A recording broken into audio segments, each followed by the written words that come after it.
কালকের সমাবেশে কালবেলারে নিউজ আর খুঁজে পাই নাই।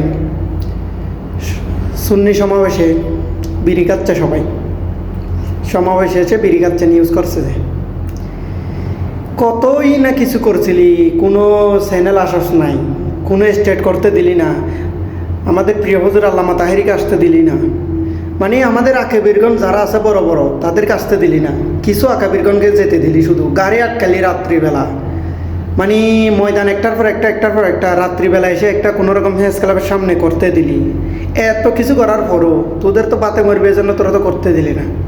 শালা দালালি বন্ধ কর না, তোরা নিউজ পাস নাই। ওই দিন আম চুরি, জাম চুরি, কাঁঠাল চুরি, ডাব চুরি, গাড়ি ভাঙচুর, বাটার দোকানে চুরি, লুটপাট, এগুলো নিউজ দেখোস নাই? বিড়ি খাচ্ছে, এটা কোনো নিউজ হলো? পরিমাণে হাঁকতে গেছে, মুখতে গেছে, এগুলো নিউজ করতে কালকে এত বড় মহাসমাবেশে আর কোনো নিউজ পাস নাই। শালার মিডিয়া, তোদের মিডিয়া দালালি বন্ধ কর, দালালি বন্ধ করে সব কিছু সঠিকভাবে প্রচার করার চেষ্টা কর, জনগণের ভাষায়, ফিলিস্তিনি মুসলিমদের ভাষায়।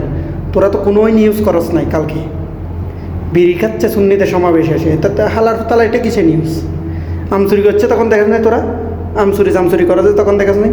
তোদের এই নিউজ চোখে পড়ে না?